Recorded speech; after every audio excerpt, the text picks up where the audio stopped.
आजिज दोस्तों, प्रोग्राम में स्वागत है। साजिद तारड़ साहब को आपने मेरे प्रोग्रामों में देखा है, सुना है और पसंद भी किया है, क्योंकि बेबाक बात करते हैं।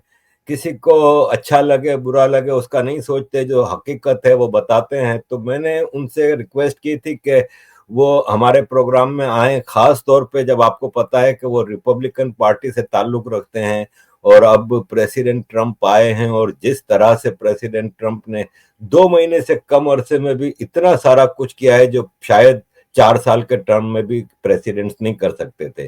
तो welcome to the show Sajid साहब, सलाम अलैकुम। सलाम वालेकुम, नमस्कार, सत श्री अकाल, सबको बड़ा बड़ा प्यार सब।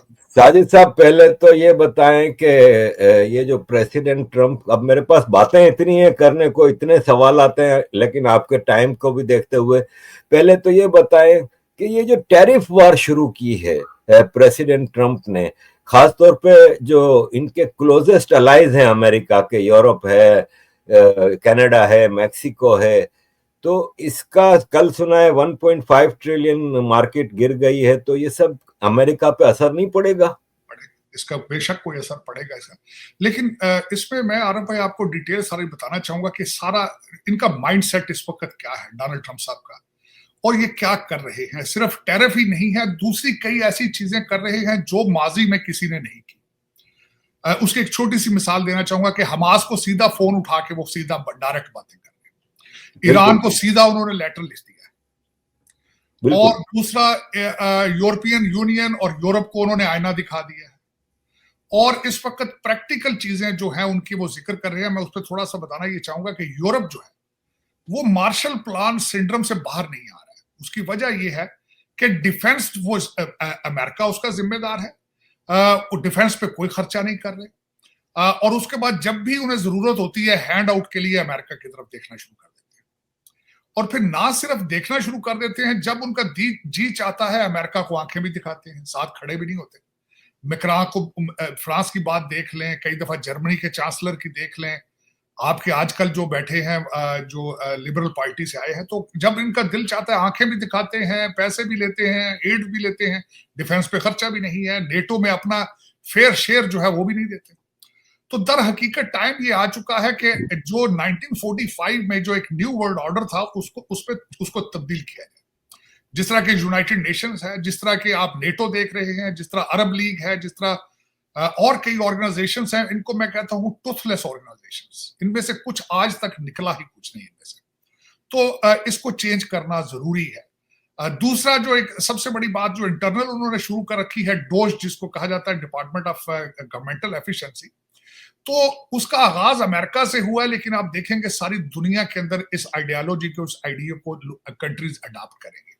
उसकी वजह यह है कि सोशल मीडिया की वजह से, और दूसरा एक डेमोक्रेसी के अंदर एक फ्लॉ ये है कि जब तक इसमें चेक एंड बैलेंस सिस्टम नहीं होगा डेमोक्रेसी नहीं चल पाएगी।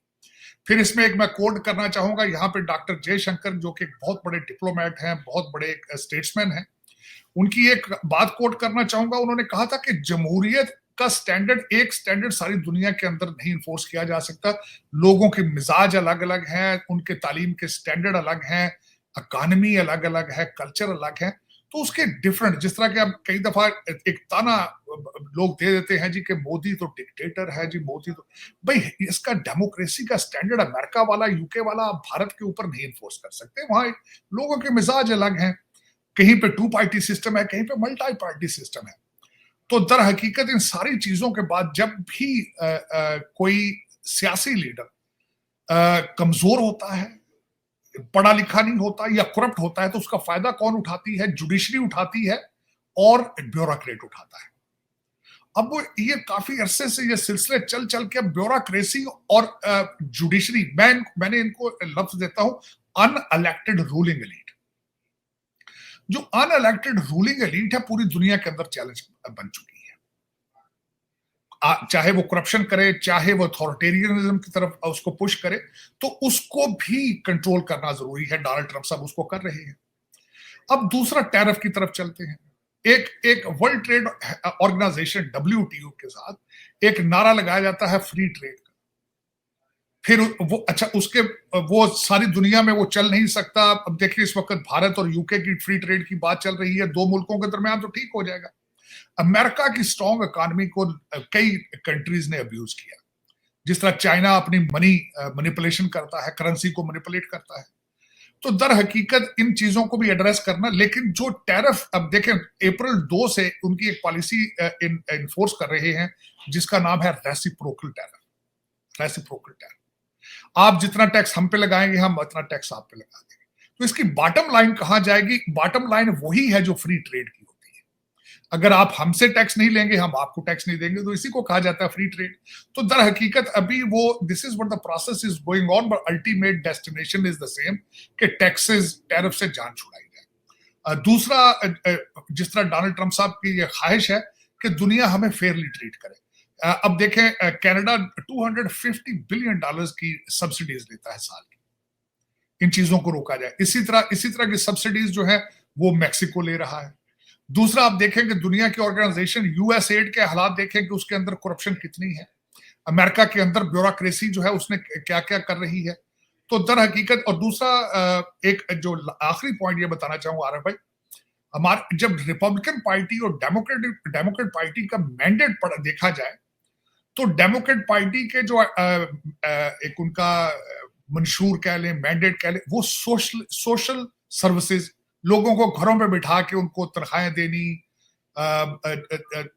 जो किसी की एक छोटी सी मिसाल दूंगा, प्रेगनेंसी की छुट्टियां हैं तो 6-6 महीने की छुट्टियों पे पेड वेकेशन चले जाते हैं।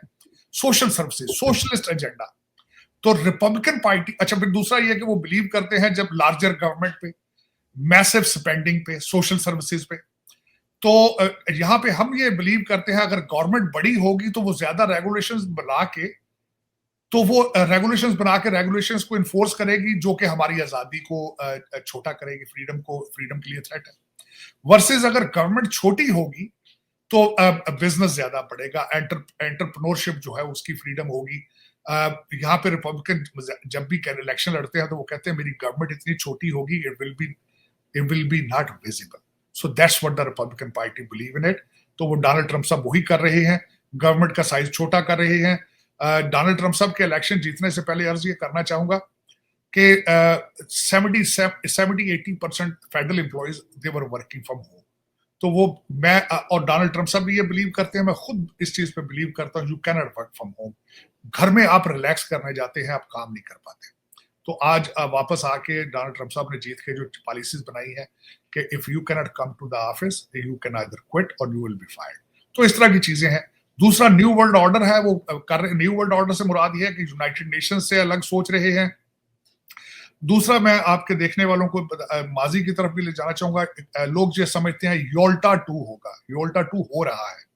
योल्टा 2 क्या था? जब स्टालिन, रोजवेल्ट और विंस्टन चर्चिल मिले थे, वो योल्टा कॉन्फ्रेंस थी। अब डोनाल्ड ट्रंप साहब डायरेक्टली मिलना चाहते हैं पुतिन से, प्रेसिडेंट शी से, तो वो योल्टा 2 होगा। दूसरा, हेनरी किसिंजर की पॉलिसीज जो थी वो ये थी कि उन्होंने रशिया चाइना अलायंस को तोड़ा था, चाइना के साथ लगे थे। अब डोनाल्ड ट्रंप साहब उसी मॉडल को आगे ला रहे हैं कि रशिया के साथ जाना चाहेंगे टू आइसोलेट चाइना। इस वक्त आरफ भाई, अमेरिकन जो इकॉनमी, मैं बताना चाहूंगा कि चाइना के पीछे क्यों जाना चाहेंगे। इस वक्त जो अमेरिका की जो सुप्रीमेसी है, या आप कह लें उनका एक एज अपर हाथ है, उनका अपर हैंड, वो इकॉनमी है। दूसरे नंबर पर मिलिट्री स्ट्रांग है। तीसरा नंबर उनका टेक्नोलॉजी के ऊपर है, आर्टिफिशियल इंटेलिजेंस पे। तो रशिया इसमें जो है वो उसके सामने नहीं आता, उसके सामने चाइना आता है। उन्होंने नेवी को अपने को स्ट्रांग किया है, इकॉनमी उनकी स्ट्रांग है रशिया से भी, और उन्होंने अगले दिन डीप सीक बना के प्रूव कर दिया है कि आर्टिफिशियल इंटेलिजेंस में भी वो अमेरिका के साथ कम्पीट कर रहे हैं। तो जाहिर है फिर वो रशिया को तोड़ के तो चाइना के पीछे जाना चाहेंगे। अब वो जा रहे हैं। ताइवान से आपने देखा होगा कि अगले दिन उन्होंने बहुत बड़ी इन्वेस्टमेंट अमेरिका में की है चिप बनाने के लिए। ताइवान का इरादा था कि वो 5 नैनोमीटर का चिप यहाँ पे मैन्युफैक्चर करेंगे, 2 नैनोमीटर का चिप यहाँ पे नहीं बनाएंगे, वो ताइवान के अंदर ही बनाएंगे, क्योंकि वो चाहते थे कि वो एक एज उनके पास रहे। लेकिन डोनाल्ड ट्रंप साहब ने नेगोशिएट करके उनको पुश किया है कि you manufacture 2 nanometer chip here in the US and they are doing it. They are compelled to do it. So the Donald Trump साहब की सबसे बड़ी बात जो ये है, लीडरान चार लीडर जिनकी बात करना चाहूंगा, डोनाल्ड ट्रंप साहब, पुतिन, मोदी, प्रेसिडेंट शी, चारों के चारों नेशनलिस्ट हैं। और कौमें तब तक तरक्की नहीं कर पाती आरब भाई जब तक लीडर जो वो नेशनलिस्ट ना हो। तो ये चीजें मुश्तरक हैं चारों लीडरों में। और अगर ये चारों लीडर या बड़ी बड़ी ताकतें मिलकर बैठेंगी तो दुनिया will be moving towards prosperity, towards peace. और मेरे ख्याल में डोनाल्ड ट्रंप का टारगेट है कि नोबेल पीस प्राइज वो इस दफा लेंगे। और उनके पास 4 साल, जब मैं बात करता हूँ 4 साल, जो उनके अपना आज डोनाल्ड ट्रंप 1.0 था, तो वो उनके पीरियड के दौरान कोई जंग नहीं हुई, कोई कॉन्फ्लिक्ट नहीं आज शुरू नहीं। आज भी डोनाल्ड ट्रंप की number 1 priority to restore peace in the world. वो हमेशा ये कहते हैं कि मेरी लेगेसी में पीस होना चाहिए और I want to be remembered as a peaceful president and uniter, के दुनिया को जोड़ूं बजाय कि उनको तोड़ूं। साजिद भाई बिल्कुल सही कहा। मैं भी आपके नवंबर के इलेक्शन से पहले से अपने प्रोग्रामों में लोगों को बताता था कि कोई गलतफहमी में ना रहे। डोनाल्ड ट्रंप दुनिया का तो सोचेंगे लेकिन आफ्टर ऑल पहले अमेरिका का सोचेंगे। मेरी नजर में डोनाल्ड ट्रंप से ज्यादा पैट्रियट और नेशनलिस्ट अमेरिकन और कोई नहीं है। आपने जो टैरिफ की बात की वो रेसिप्रोकल होना चाहिए और उन्होंने भारत के लिए कहा था, तो आज डोनाल्ड ट्रंप साहब ने कहा है कि India has agreed to lower the tariffs और हम अब बराबरी पे आ जाएंगे। तो एग्रीड टू दिस पॉइंट। और आपने जो रशिया के हवाले से कहा कि रशिया के साथ वो क्लोज होना चाह रहे हैं, तो आज डोनाल्ड ट्रंप साहब ने अचानक रशिया पे एक सख्त बयान दिया है कि हमें सैंक्शंस लगानी हैं। तो ये समझ नहीं आया कि अचानक क्या टर्न आया। देखिए आरब भाई, अगर थोड़ा सा डोनाल्ड ट्रंप साहब की हिस्टोरिकली देखा जाए तो he is a very strong negotiator. वो जब भी किसी मीटिंग में बैठने से पहले अपना जो ओपोनेंट होता है उसको थोड़ा सा दबाने की कोशिश करते हैं।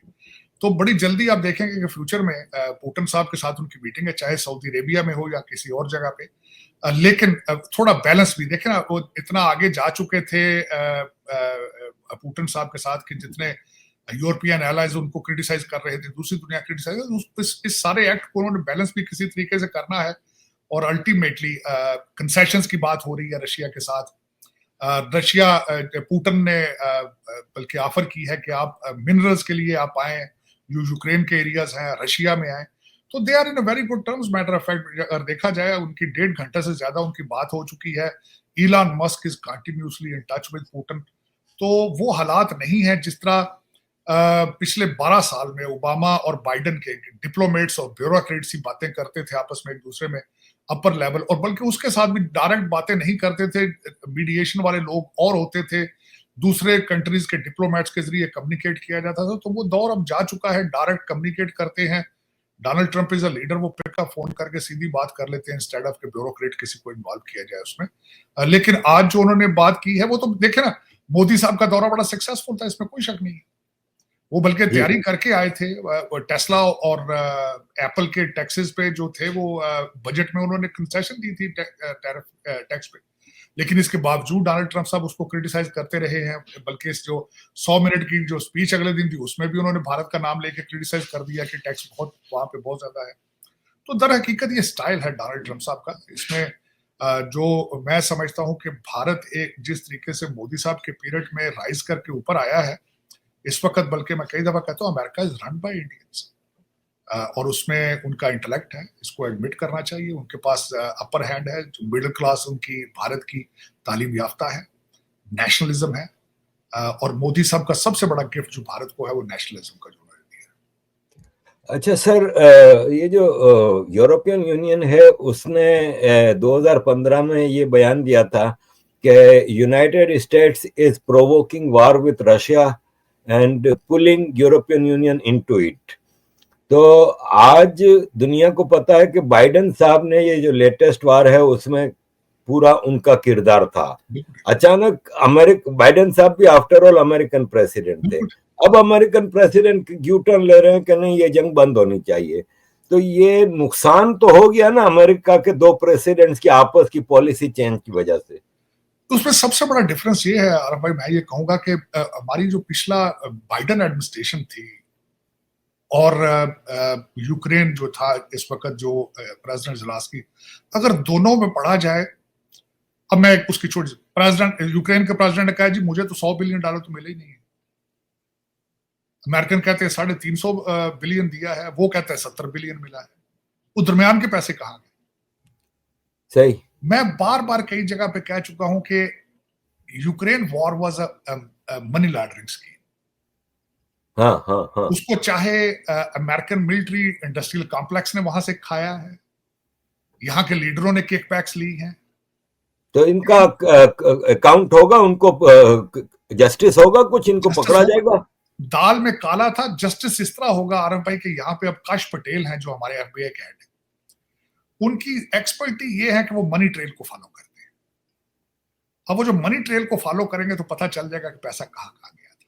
लेकिन सही। अमेरिका की गवर्नमेंट इसमें एम्बेडेड थी, हंटर बाइडन जैसे करेक्टर थे। दूसरी एक मिसाल छोटी सी देना चाहूंगा, अगर हंटर बाइडन साहब के हाथ साफ थे तो अपनी बहनों और भाइयों और पूरी फैमिली को पार्डन करने की क्या जरूरत थी? सही। उन्होंने अपनी पूरी फैमिली को आखिरी रात आखिरी शाम पार्डन किया है, तो दाल में काला तो जरूर है। तो ये फिर बड़ा डिफरेंस है। दूसरा, मैं हमेशा एक बात का इरादा करता रहा हूं, कहता रहा हूं, वो आरफ भाई ये है, डोनाल्ड ट्रंप साहब पैसा बना के सियासत में आए हैं, जो कि एक सही तरीकाकार है। जो बाइडन ने सियासत में आके पैसा बनाया, पैसा बनाया, सही था बात। वही ओबामा में ने भी सियासत में आके पैसा बनाया। अच्छा, आखिरी सवाल आपसे, आखिरी सवाल। कोल्ड वॉर हुई थी, लंबा चली, कई डेकेड्स तक चली, फिर कोल्ड वॉर खत्म हुई। मुझे अच्छी तरह याद है, मैंने पहला यूनियन ऑफ स्टेट जो स्पीच होती है वो मैंने 2001 में जॉर्ज बुश साहब की सुनी थी, और उसमें उन्होंने एक नया वर्ल्ड ऑर्डर पेश किया था। अब उस वर्ल्ड ऑर्डर को रिपब्लिकन प्रेसिडेंट ही डिस्कार्ड कर रहे हैं, नया वर्ल्ड ऑर्डर ला रहे हैं। ये दुनिया में जो अमेरिकन प्रेसिडेंट की पॉलिसी चेंज की वजह से तबाही आती है या दुनिया को जो नुकसान होता है, इसका किसी को कोई गलत है कि नहीं, कि आप ही लाए थे एक वर्ल्ड ऑर्डर, अब अचानक आप चेंज कर रहे हैं। आप नेटो बनाते हैं, नेटो का $1.3 ट्रिलियन का बजट है, जिसमें से 860 बिलियन अमेरिका देता है, 65%। ठीक है, आप नेटो बनाते हो, अब आप रशिया के खिलाफ दोस्ती कर रहे हो, आप अलायंस चेंज कर रहे हैं। इसका नुकसान तो दुनिया को हो रहा है, खासतौर पर जैसे यूरोप में हमने बड़ा नुकसान उठाया है इस यूक्रेन रशिया वार का। हमारी एनर्जी रिसोर्सेज की प्राइसेस बढ़ गई हैं, फूड ग्रेन की प्राइसेस बढ़ गई हैं। तो इसका क्या आप क्या कहेंगे सर? मैं ये कहूंगा, सबसे पहले तो आरफ भाई ये बताना चाहूंगा कि मैं खुद जॉर्ज बुश की फाइनेंस कमेटी का हिस्सा था, और मैं उनसे कई दफा मिल चुका हूँ जॉर्ज बुश के साथ। मेरी बिल्कुल बल्कि मेरी जिस स्टेट में बैठा हूँ, यहाँ का governor was a good friend of mine, और मेरी पहली जो मुलाकात थी उस गवर्नर के जरिए हुई थी उनके साथ। लेकिन उस वक्त भी चलाबी, जो इराक के चलाबी थे, जो बैंकर थे, डिक चेनी के साथ थे। डिक चेनी की हाली बर्टन थी, करप्शन की स्टोरियां उनकी भी थी।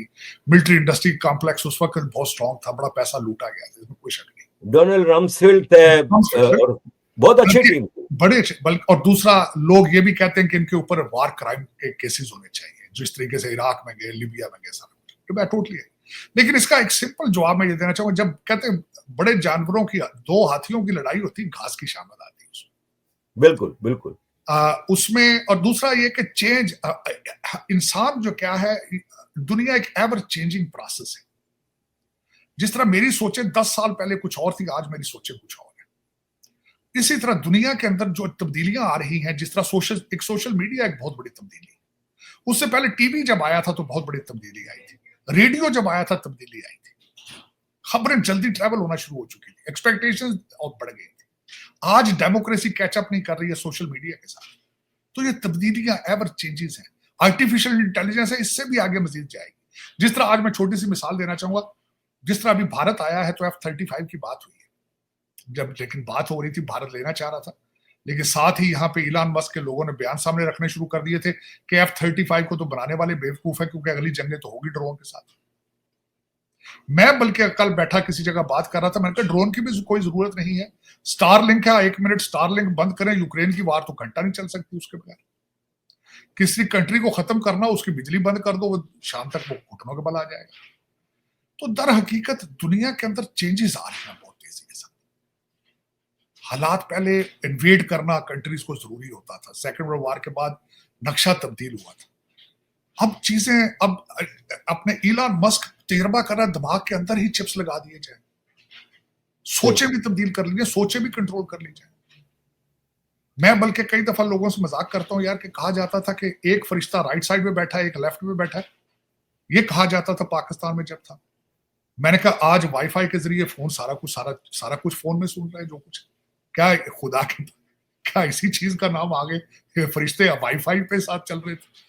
तो देखा जाए तो ये एक एवर चेंजिंग चीजें हैं, इसमें मैं बिल्कुल आपकी बात से टोटल एग्री करूंगा। डिस्ट्रक्शन, मैं खुद इस, और देखें इराक के अंदर अमेरिका गया, उसके बुरे हालात हैं, फिर इनका प्लान था इराक को 3 हिस्सों में तकसीम कर दिया जाए, वो भी अभी तक चल रहा है। सीरिया को कुछ हिस्सों में तकसीम कर दें, वो भी प्लान है। लीबिया के हालात आप देखें, वॉरलॉर्ड चला रहे हैं उसको, पूरी दुनिया के लिए खतरा बन चुका है लीबिया। बजाय हालात सुधरने के, हालात खराब हो गए। अफगानिस्तान देख लें, यहाँ पे गए, इतनी लंबी जंग, $1 ट्रिलियन वहां, आज फिर वहीं के वहीं, जीरो ग्राउंड, कोई उसमें से निकला नहीं। लेकिन उसमें आरब भाई अगर देखा जाए, ऐसा huge debate, American economy is a war based economy. America के चलाने के लिए जो हमारी मशीनें F-16, F-35, बल्कि मैं ये कहता हूँ डेजर्ट स्टॉर्म जंग ये था, शो केसिंग थी हमारे तैयारों की, हमारे टैंकों की, गोलों की, बारातें सारी। अगर वो नहीं होंगे तो मल्टी इंडस्ट्रियल कॉम्प्लेक्स चलेगा किस तरह? सऊदीज असला किस तरह खरीदेंगे हमारे से? तो पहले तो ये फिलॉसफी थी वॉर बेस्ड इकोनॉमी की। अब वो चीजें चेंज हो रही है। अब जो न्यू वर्ल्ड ऑर्डर जिसको किया कोशिश, इसमें कोई शक नहीं है, जॉर्ज बुश की भी कोशिश न्यू वर्ल्ड ऑर्डर की थी, क्योंकि जो पहला न्यू वर्ल्ड ऑर्डर आया था, जापान पे इन्होंने एटम बम मार के न्यू वर्ल्ड ऑर्डर बनाया था। उस वक्त इन्होंने मार्शल प्लान दे के न्यू वर्ल्ड ऑर्डर बनाया था। उसकी ग्रिप कमजोर होती जा रही थी अमेरिकन फॉरेन पॉलिसी। उसके बाद जॉर्ज बुश ने ट्राई की दोबारा वही जाके डेजर्ट स्टॉर्म में, फिर वही एक अपनी अमेरिकन दहशत और सारा कुछ बनाने की कोशिश की, लेकिन उसमें इंटेलिजेंस फेल्योर भी हुआ। इंटेलिजेंस फेल्योर आज तक हो रहा है। उसकी वजह यह है, हमारे आर्मी जनरल कहते थे कीव जो होगा वो 1 हफ्ते में गिर जाएगा, वो कीव आज भी खड़ा है। इन्होंने कहा था तालिबान 1 महीने बाद एंटर होंगे काबुल में, वो उसी हफ्ते एंटर हो गए थे। इंटेलिजेंस फेल्योर, इसमें कोई शक नहीं है। हमारे अपने अमेरिका के सिस्टम ही पूरे काम नहीं कर रहे हैं, इसमें कोई शक नहीं, लेकिन अब वही ठीक करने की कोशिश की जा रही है आज। और दूसरा आपका जो डीप सीक बना के चाइना ने इनकी आंखें खोल दी हैं, और डोनाल्ड ट्रंप साहब ने भी स्टेटमेंट दी थी कि सिलिकॉन वैली को आपको खोज करना चाहिए और कोशिश करनी चाहिए। अभी तक इनकी सुप्रीमेसी है, इसमें कोई शक नहीं है। कैंसर की वैक्सीनेशन भी यहीं से ये ब्रेक डाउन होगा, और कई चीजों के ऊपर काम हो रहा है मेरे ख्याल में। उसमें अमेरिका अपना, और दूसरा इनोवेशन जो है उस पर इनका एज, डोनाल्ड ट्रंप साहब इस चीज पे एग्री करते थे, रिकॉग्नाइज करते थे कि अमेरिका का एज इनोवेशन है, और अगर इनोवेशन कमजोर होगी तो अमेरिका कमजोर हो जाएगा। लेकिन आज एक और चीज भी आरंभ है उसके साथ है, अमेरिका की इनोवेशन में अब भारत का बहुत बड़ा हिस्सा है, भारतीय निजात लोगों का। अब अगर आज व्हाइट हाउस को आर्टिफिशियल इंटेलिजेंस एडवाइजर की जरूरत होती है, तो वो भी कृष्णान है, जो खुद H-1B वीजे पे है, is not an American citizen. आज अगर माइक्रोसॉफ्ट चलानी पड़ती है तो वो भी भारत से बनना आता है। आज अगर इनको एप्पल चलाना पड़ता है तो वो भी भारत से आता है, क्योंकि अमेरिकन इन्होंने अपने बच्चे जो है वो गांजे पे लगा दिए हैं हमारे ओबामा साहब ने। अब उस पर भी काम हो रहा है, सोच रहे हैं अब उनका क्या करना है आगे। बच्चे पढ़ेंगे नहीं तो this will be out of hand.